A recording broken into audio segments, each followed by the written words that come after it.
I have become an avid gardener this year. I've come to realize the intricacies and needs of each and every plant. I've done research and learned from others on best gardening practices. As my garden has grown, I've realized that an inclusive classroom is much like a vegetable garden, and a gardener is much like an inclusive teacher. When I decided I wanted a garden, I started with a framework where I'd put my garden. I decided which space in my garden would deliver the best chance for my plants. As teachers, we have a framework for our teaching practice. We have values about how we set up the classroom space, how we deliver instructions, and how we see each child that enters our room. As a gardener, I prep the soil with compost and nutrients that I thought the plants would need. As a teacher in special education, I prepare my classroom and prep it in the best ways I know how, by creating a calm space that's comfortable for my learners.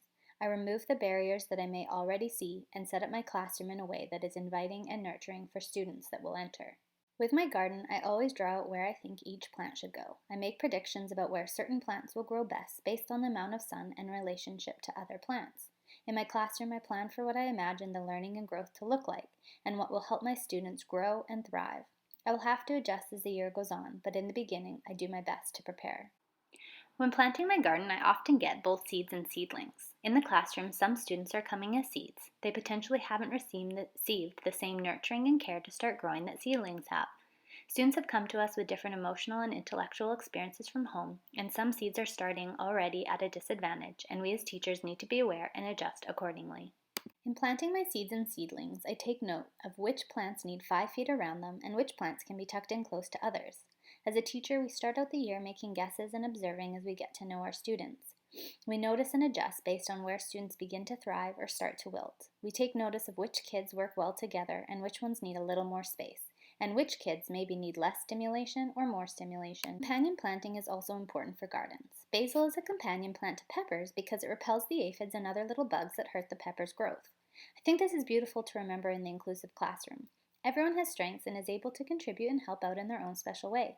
Students will help each other succeed, protect each other, and encourage growth in each other if it is fostered and if kids can recognize and celebrate each other's strengths. I planted a squash plant next to this tree because squashes need something to climb in order to produce their fruit. The squash would have struggled on its own.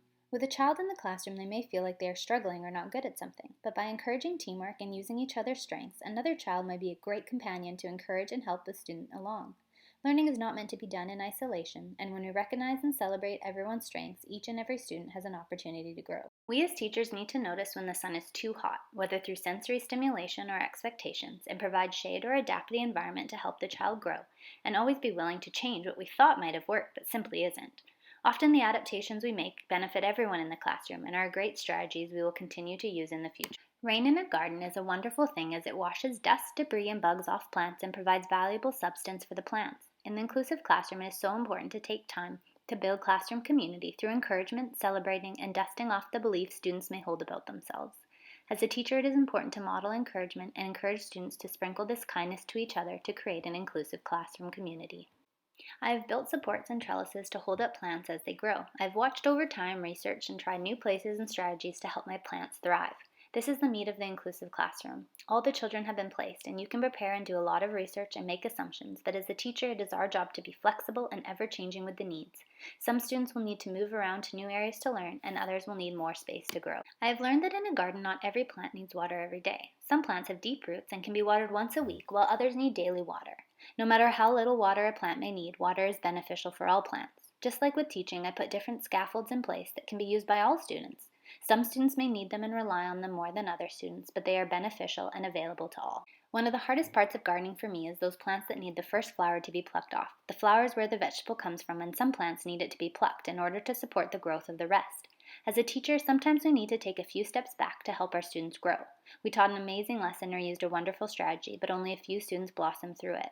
We can celebrate the success, but we need to be willing to take a few steps back and help the others catch up. We can't leave anyone behind. Sometimes, no matter how much I have planned and adjusted, my plants wilt and don't thrive in the area I've prepared for them. As teachers, we make mistakes or miss the mark, no matter how much forethought and planning we have done.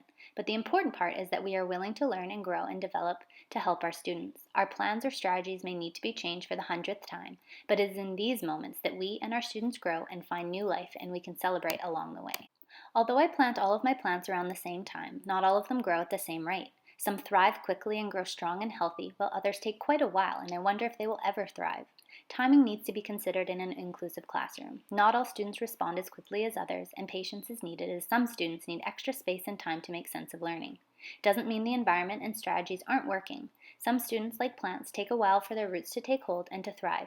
I've never seen a vegetable garden with only one type of vegetable in it. If you planted only Brussels sprouts, you would miss out on the beauty of diversity in a garden.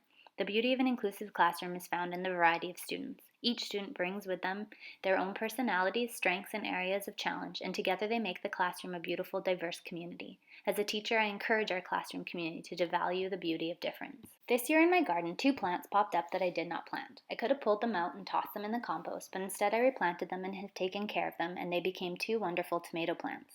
In our classrooms, there are going to be things we didn't expect, plan for, or might not even know what to do with. I believe as an inclusive teacher, every child is valuable and every behavior is a form of communication.